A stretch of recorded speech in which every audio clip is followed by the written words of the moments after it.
Bajaj alliance को हमने notice दिया 11 अगस्त को। उसमें हमने उनको कहा कि अब 18 अगस्त तक हमें रिप्लाई दे दो। नोटिस में लिखा है कि हम उनके पेशेंट्स को मना नहीं करेंगे, बेनिफिशियरीज को सर्व करेंगे, लेकिन कैश पे करेंगे, कैशलेस नहीं करेंगे। नमस्कार, भारत एक्सप्रेस देख रहे हैं आप, आपके साथ मैं हूं उज्जवल मिश्रा। कैशलेस इलाज पर संकट के बीच लोग अलग अलग तरह की बात कर रहे हैं। क्या होगा क्या नहीं, इस बारे में जितने मुंह उतनी ही बात। लेकिन आखिर में परेशानी लोगों को ही झेलनी पड़ती है, और उन्हीं को यह परेशानी झेलनी पड़ भी सकती है अगर इसका निदान 1 सितंबर तक नहीं निकलता है। इन्हीं परेशानियों को समझने के लिए हमारे संवाददाता मोहित शुक्ला ने AHPI यानी कि association of health care providers India के deputy director general doctor Sunil K Khetrapal से विस्तार से बातचीत की है। तो हम आपको यह समझाते हैं भारत एक्सप्रेस की यह एक्सक्लूसिव रिपोर्ट के जरिए। देखिए ये रिपोर्ट। मेरे साथ बातचीत करने के लिए सुनील खेत्रपाल जी हैं। आप डिप्टी डायरेक्टर जनरल हैं AHPI में। सर, बहुत स्वागत है भारत एक्सप्रेस पे। अब जो ये बात सामने आ रही है कि 1 तारीख से बजाज अलियांज और केयर के जो पॉलिसी धारक हैं उनका कैशलेस इलाज नहीं हो पाएगा। AHPI ने आप लोगों ने नोटिस भेजा इन कंपनियों को। ये नोटिस क्या है, क्यों भेजा गया और इसमें क्या लिखा हुआ है? जी, इसमें देखिए, मैं इसका बैकग्राउंड बता देता हूँ आपको। AHPI जो है, हम एक प्राइवेट हॉस्पिटल्स की एसोसिएशन है, इंडिया की सबसे बड़ी प्राइवेट हॉस्पिटल्स की एसोसिएशन है, और इसमें 15,000 के आसपास हमारे मेंबर्स हैं जो हॉस्पिटल्स हैं। तो हमें रिपीटेडली अपने मेंबर्स से ये कंप्लेंट आ रही थी कि हमें इंश्योरेंस कंपनी से ये दिक्कतें आ रही है। तो फिर हमने उनसे पूछा कि क्या दिक्कतें हैं। उन्होंने अपनी दिक्कतें हमें बताई, और फिर वो रिपीटेडली आ रही थी। तो उसके बेस पे हमने उनको बजाज अलायंस को हमने नोटिस दिया 11 अगस्त को। उसमें हमने उनको कहा कि अब 18 अगस्त तक हमें रिप्लाई दे दो, तो नहीं तो फिर हम 1 तारीख से कैशलेस सर्विसेज जो है हमारे मेंबर्स बंद कर देंगे। लेकिन हमें कोई रिस्पांस नहीं आया। तो फिर हमने उसके बेस पे 22 अगस्त को हमने फिर मीडिया में हमने इसका पब्लिसाइज किया कि देखिए ये इश्यूज है। उससे पहले हमने 19 अगस्त को हमने अपने मेंबर्स को हमने एक एडवाइजरी जारी करी कि ठीक है, अगर आपकी प्रॉब्लम्स कोई, हमारी प्रॉब्लम्स कोई नहीं सुन रहा, तो समस्या का हल नहीं दिख रहा है, तो कैशलेस हम सर्विसेज विड्रॉ करेंगे बजाज एलियंस की। लेकिन उसमें हमने ये भी नोटिस में लिखा है कि हम उनके पेशेंट्स को मना नहीं करेंगे, बेनिफिशियरीज को सर्व करेंगे, लेकिन कैश पे करेंगे, कैशलेस नहीं करेंगे, जो बाद में डायरेक्ट बजाज से रीएम्बर्समेंट ले सकते हैं। तो हमने फिर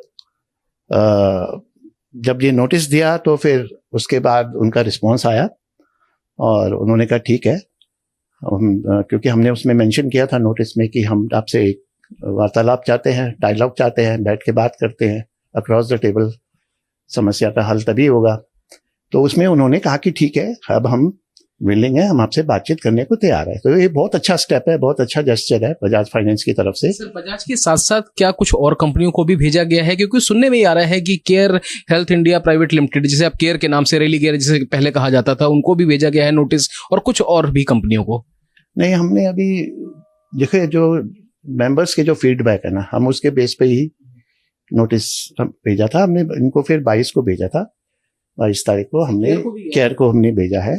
उसमें भी उनको 1 हफ्ते का टाइम दिया है कि 31 अगस्त तक आप हमसे मिलिए, बैठिए, बात करिए, और हमारे मेंबर्स की जो इश्यू है सुनिए, उसको हल करने की कोशिश करें। नहीं तो फिर 1 तारीख से हम इसको कैशलेस। परेशानी क्या आ रही? क्योंकि जो आपके पैनल के हॉस्पिटल हैं, 15,000 से ज्यादा पैन इंडिया, उसके 5,000 से ज्यादा दिल्ली में, बहुत बड़ी एक चेन है, फोर्टिस है, तमाम बड़े बड़े अस्पताल हैं, नामचीन अस्पताल। क्या उनसे आपकी जब बात हुई तो क्या परेशानी आ रही, क्या मुश्किलात? जी देखिए, सबसे बड़ी परेशानी है रेट्स की। आप देखिए जो कॉन्ट्रैक्ट जो हुआ है, जो जिस रेट पे, तो जब वो कॉन्ट्रैक्ट वही रेट चला आ रहा है जैसे 2021 से है, कोई किसी का कॉन्ट्रैक्ट चल रहा है, किसी का 2022 से चल रहा है, तो वो रेट रिवीजन नहीं हुआ है। इतने सालों से। अब देखिए, अगर हम आप इन्फ्लेशन देखते हैं, एवरेज 8% 9% इन्फ्लेशन हमारी कंट्री में होता है हर साल, तो उस इन्फ्लेशन का इम्पैक्ट आता है हमारे इंफ्रास्ट्रक्चर पे, मेडिकल इक्विपमेंट पे, यूटिलिटीज पे, कंज्यूमेबल्स पे, और मैन पावर की कॉस्ट है, आप अच्छे जो हमारे स्टाफ की कॉस्ट है, तो ये सब कॉस्ट भी बढ़ती है। तो लेकिन आप रेट नहीं बढ़ाएंगे, और उसके बावजूद जब हॉस्पिटल्स उनसे बात कर रहे थे तो उन्होंने कहा कि नहीं, हम रेट कम करेंगे, तो बढ़ाने के बजाय वो कम करने की बात कर रहे थे। तो ये एक बहुत बड़ा इशू था कि वो हॉस्पिटल्स को दिक्कत आ रही थी। दूसरी जो प्रॉब्लम है, जो रेट के अलावा हमारे ये जो है, जैसे मैंने बताया कि फर्दर रिड्यूस करने की बात कर रहे थे रेट को, और उसके बाद जो हमारे ऑपरेशनल इश्यूज है, जैसे कोई पेशेंट एडमिट होता है तो प्री ऑथराइजेशन जब हम भेजते हैं, उसमें भी थोड़ा इसमें काफ़ी टाइम लगता है, और काफ़ी क्वेरीज होती है, रिजेक्शंस भी होते हैं। वो ठीक है, वो क्वेरीज होती है, ठीक है, लेकिन कई बार पेशेंट एडमिट होने के बाद जो डॉक्टर का ट्रीटमेंट है उसको भी चैलेंज किया जाता है। वहाँ पे जो उनके जो प्रोसेसिंग पैनल, जो ऑफ डॉक्टर्स का पैनल है, अब हमें नहीं पता वो किस लेवल के हैं, क्या है, तो उनके क्या क्रेडेंशियल्स है, तो वो हमारे जो स्पेशलिस्ट है उनके ट्रीटमेंट को भी चैलेंज करते कि ये दवाई ये क्यों दी, ये एंटीबायोटिक क्यों दी, ये महंगी है। तो कई बार पेशेंट के हित में, एक डॉक्टर हमेशा पेशेंट के हित का ध्यान देता है, तो वो चाहता है कि मरीज को अच्छी से अच्छी सर्विस मिले, तो और मरीज की ठीक होने की, क्योंकि उसको तो हम चैलेंज नहीं कर सकते, उसकी कॉम्पिटेंसी को, उसके क्रेडेंशियल्स को, उसके एक्सपर्टीज को, उसके एक्सपीरियंस को, तो वो भी चैलेंज किया जाता है कि नहीं, फिर हम नहीं देंगे आपको। और डिस्चार्ज के टाइम भी बहुत डिलेज होते हैं, जब फाइनल अप्रूवल के लिए हॉस्पिटल भेजता है, तो ये ऑपरेशनल इश्यूज भी हैं। तो उसके बाद जब पेशेंट डिस्चार्ज होने के बाद जो क्लेम जब सेटल होने के लिए, क्योंकि हम हॉस्पिटल ने तो कैशलेस दे दिया, तो हॉस्पिटल को जो रिएम्बर्समेंट है उसमें भी काफ़ी डिलेज होते हैं, और उसमें फिर आर्बिट्री, यूनिलैटरल और एक एडहॉक या डिडक्शंस हो जाते हैं। तो ये मेन मुद्दे यही है। सर, केयर कंपनी के चीफ जो है ऑपरेशंस के, चीफ मार्केटिंग ऑपरेशंस के हैं आप, चीफ ऑपरेशंस के हैं मनीष डोडेजा साहब, वो साफ साफ तौर पर ये कह रहे हैं कि साहब हमें एक मेल प्राप्त होता है, वो मेल जब मुझे मिलता है उसके बाद हमने उनसे बात करने की कोशिश की AHPI से, लेकिन आपसे कोई वार्तालाप हो नहीं पाया। इस बीच में उस मेल में ऐसा कहीं कुछ नहीं लिखा था कि दावा निपटान संबंधित कोई चुनौतियां हों, या हमने कहीं कोई कटौती की हो, या हमारी तरफ से कोई कमियां हों, और बहुत पुराना हमारा उनका नाता है, तो हम कोशिश करेंगे कि मेल मुलाकात करें, सेटल करें। नहीं, ऐसा है, हमने जब नोटिस दिया उसमें हमने जरूर मेंशन किया, जो मैंने आपको मुद्दे अभी बताए हैं वो सारा मेंशन किया था, और उन्होंने हमें कॉल किया तो हमने उनको रिस्पॉन्ड भी किया है, मनीष जी से और डॉक्टर ओबेरॉय से। उनसे मनीष जी से मेरी डायरेक्ट बात नहीं हुई है, उनके एक और जूनियर है जो मिस्टर सुमित है, जो पैन इंडिया नेटवर्क देखते हैं, उनका कॉल मुझे आया था, रिस्पॉन्ड किया, उनसे बातचीत लगातार हुई है। और मिस्टर डॉक्टर ओबेरॉय जो इस वक्त US में बैठे हैं, उनसे मेरी लगातार बात हुई है, हमने रिस्पॉन्ड किया है, उनको बोला है, तो उन्होंने कहा कि आप, हमने उनको ये भी बोला है कि we are willing to now have a dialogue. हमने उसमें मेल उसमें भी यही लिखा था नोटिस में कि डायलॉग के लिए, अभी तक उनकी तरफ से डायलॉग के लिए कोई जवाब नहीं आया कि वो बातचीत करने को तैयार है, बल्कि बजाज एलियंस की तरफ से हमारी मीटिंग अभी थर्सडे को हो रही है उनके साथ दिल्ली में। मनीष डोडेजा साहब चीफ ऑपरेशन है या मार्केटिंग ऑफिसर्स हैं, क्या है सर, एक्चुअल में क्या है वो हेड है claims and under writing, claims और अंडर राइटिंग के हेड है जो डेजिग्नेशन है उनकी। सर, एक चीज और जानना चाहूंगा कि ये 2 कंपनियां हो गई, इसके अलावा भी क्या भविष्य में कोई ऐसी कंपनियों को नोटिस भेजने की तैयारी है? क्योंकि बहुत लाजिम है कि दिक्कतें होती होंगी, मुश्किलात होंगी, परेशानियां होंगी, सेटलमेंट है, और जो इन्फ्लेशन आपने बताया, तो कुछ और भी ऐसी पाइपलाइन में कंपनियां जिनको नोटिस भेजने की तैयारी है? देखिए, अभी मैं इसके लिए कहना मुश्किल है। देखिए, छोटी मोटी प्रॉब्लम्स तो होती है, दोनों तरफ से होती है, लेकिन इस तरह की कोई जो बहुत ज़्यादा, जब बहुत बड़े बड़े हॉस्पिटल्स और काफ़ी हॉस्पिटल्स है जिनको ये दिक्कतें आई है, जो जिन्होंने हमें अप्रोच किया है, क्योंकि हमें अपने जो मेंबर्स हैं उनके हित का ध्यान रखना है। सबसे ज़्यादा हमें जो है मरीज़ के हित का ध्यान रखना है कि अल्टीमेटली जो इसका जो अफेक्ट या जो इम्पैक्ट पड़ेगा वो मरीजों पे पड़ेगा, जो बेनिफिशियरीज पे पड़ेगा। एक तो उनको प्रीमियम ज़्यादा देना पड़ता है, ठीक है, और उसके बाद अगर इस तरह की कोई परेशानी जो होती है हॉस्पिटल को है और मरीजों को है, तो फिर वो हमें लगता है कि नहीं, ये चीज़ें ठीक होनी चाहिए। हमारा तो मेन ऑब्जेक्टिव है कि हम इसको हल करें। हमें किसी से कोई प्रॉब्लम नहीं है। जो सिस्टम है या जो उनकी पॉलिसीज है, कुछ चीज़ें हमें सूट नहीं कर रही है, तो बैठ के बातचीत से समस्या का हल निदान हो सकता है। बजाज अलायंस के साथ आपका 2% का टैरिफ रेट का क्या मामला था कि कुछ मेडिकल महंगाई को देखते हुए उन्होंने आपका प्रस्ताव नहीं माना? वो सर पूरा मामला क्या है, माजरा क्या है?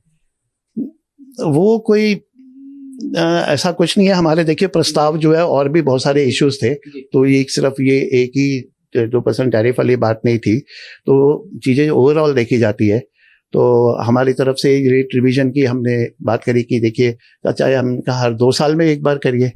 आप 4-7 साल से जब रेट रिवाइज नहीं होंगे तो कैसे होगा? तो उसमें हॉस्पिटल्स के लिए वायबल नहीं होगा। और इसमें बड़ी दिक्कतें हैं, आप ऑपरेशनल चैलेंजेस भी बहुत है। तो रेट तो एक बहुत बड़ा मुद्दा है। तो इसलिए हमें लगा कि नहीं, बातचीत कुछ हल नहीं हो रहा है, तो हमने फिर उनको अप्रोच किया कि अब आप प्लीज बैठिए, बात करिए। एक तारीख डिसाइड की गई है कि 1 तारीख के बाद कैशलेस नहीं होगा, लेकिन उससे पहले भी अगर इन खबरों को, इन चीजों को देखकर अगर कोई हॉस्पिटल से 1 तारीख से पहले कैशलेस के लिए मना करता है, तो ऐसे हॉस्पिटल्स को आप रिक्वेस्ट करना चाहेंगे? देखिए, उसमें आ रही हैं, क्योंकि कुछ जगहों पर आ रही हैं। हम तो सिर्फ एक हॉस्पिटल को हम एडवाइस करते हैं, उनको एजुकेट करते हैं, गाइड करते हैं, जो हमारे मेंबर्स हैं ना। हमारा मेन काम यही है, एडवोकेसी, एजुकेटिंग आवर मेंबर्स। तो लेकिन कई बार हॉस्पिटल की अपनी पॉलिसी है, उनकी नियम तो 1 तारीख से लागू हो रहा है। उससे पहले ही कुछ जगहों पर ऐसी बात आई सामने कि साहब कैशलेस नहीं होगा, आप AHPI के रूल रेगुलेशन पढ़िए। ऐसा कुछ नहीं है, ऐसा कुछ नहीं है, हमारी तरफ से कुछ नहीं है। मैं आपको ये भी बता दूं, ऐसे भी कई हॉस्पिटल है जो जिनका कॉन्ट्रैक्ट खत्म हो गया है, वो अभी भी पुराने रेट पे मरीजों को सर्व कर रहे हैं। एक एग्जाम्पल देता हूँ, सबसे बड़ा एग्जाम्पल है मैक्स हॉस्पिटल का। मैं आपको बताता हूँ, केयर ग्रुप का, उनका 2022 से 2024 जून तक था कॉन्ट्रैक्ट था। 2024 जून में कॉन्ट्रैक्ट खत्म हो गया था केयर से। तो फिर 2015 फरवरी तक ये लोग मतलब ओल्ड रेट्स पे जो है कॉन्ट्रैक्ट मतलब कंटिन्यू कर रहे थे। और फिर फरवरी 2025 से कॉन्ट्रैक्ट इनका मतलब बंद हो गया। उसके बावजूद भी तो उन्होंने फिर ये बोला कि हम और रेट रिड्यूस करेंगे। तो फिर 2025 फरवरी से इनके साथ नहीं है। उसके अलावा जो बजाज की जो प्रॉब्लम है इनके साथ, जो भी थी मैक्स के साथ, उनका भी अक्टूबर 2021 से रेट्स चल रहे हैं। जो रेट्स अक्टूबर 2021 भी 4 साल होने को जा रहे हैं, तो उस पुराने रेट पे चल रहे हैं और वो स्टिल चल रहा है। तो उसमें भी उन्होंने फिर अभी जब हमने बात करी बढ़ाने की, जो हमारा मेंबर है मैक्स, तो उन्होंने कहा कि नहीं, हम रेट नहीं बढ़ाएंगे, आप रेट हम और घटाने की बात करी उन्होंने। लेकिन एक अच्छी बात यह है हमारे मेंबर की, मैक्स की मैं खास बात करूंगा, कि वो अभी भी पुराने रेट पे पेशेंट को कैशलेस सर्विस दे रहे हैं। ऐसा नहीं है, हम कोई किसी को फोर्स नहीं कर सकते कि आप कैशलेस बंद कर दीजिए, ऐसा नहीं है। हम कभी किसी को परेशानी में नहीं डालना चाहते। हम बाकायदा नोटिस दिया है, हमने इनको टाइम दिया है, बातचीत करने के लिए बुलाया है। तो हम बातचीत करके हमारी एक दूसरे की प्रॉब्लम को समझेंगे और उसका हल निकलेगा। तो साफ तौर पर आप सुनील खेत्रपाल जी को सुन रहे हैं। लगातार हर एक चीज पर बारीकी से उन्होंने अपनी बात रखी। दिल्ली से कैमरा पर्सन पवन शर्मा के साथ मैं मोहित शुक्ला, भारत एक्सप्रेस। आपको ये बातचीत कैसी लगी हमें कमेंट बॉक्स में जरूर लिखिएगा। और भारत एक्सप्रेस ने मुहिम छेड़ रखी है कैशलेस ट्रीटमेंट को लेकर। जो अस्पतालों की मनमानी की बात सामने आ रही है, इसको लेकर भारत एक्सप्रेस लगातार आवाज उठा रहा है और आप लोगों के बीच जा रहा है। देश के अलग अलग हिस्सों में, अलग अलग इलाकों में भारत एक्सप्रेस के रिपोर्टर पहुंच रहे हैं, लोगों से बातचीत कर रहे हैं, अस्पतालों से, डॉक्टरों से, अस्पताल प्रशासन से बातचीत कर रहे हैं, बीमा कंपनियों के जिम्मेदार लोगों से बातचीत कर रहे हैं। और इन सब की आवाज, आपकी आवाज, जो पॉलिसी धारक हैं उनकी आवाज भारत एक्सप्रेस जिम्मेदार लोगों तक पहुंचा रहा है। और हम ये चाहते हैं कि आप जो आवाज उठाएं वो सामने आए और सरकार उस पर कुछ निदान निकाले। क्योंकि जिस तरीके से अस्पताल और बीमा कंपनियों के बीच लड़ाई विवाद लगातार जारी है, उसको लेकर नुकसान जो है वो जाहिर तौर पर, सीधे तौर पर पॉलिसी धारक को झेलना पड़ेगा। तो आपको बस करना यह है कि जिस भी प्लेटफॉर्म पर आप ये वीडियो देख रहे हो, उसी प्लेटफॉर्म पर नीचे कमेंट बॉक्स में जाकर के आपको अपनी बात, अपने सवाल, अपने सुझाव, सब कुछ जो भी मन में आ रहा है वो लिखिएगा जरूर। हम एक एक कमेंट पढ़ रहे हैं, एक एक कमेंट यहां नोट किया जा रहा है और उसी के तर्ज पर किस जगह पर हमारे रिपोर्टर पहुंचे, कहां पर बातचीत करें, हमें जरूर लिख भेजिएगा। देश दुनिया की बाकी तमाम खबरों के लिए देखते रहिए भारत एक्सप्रेस।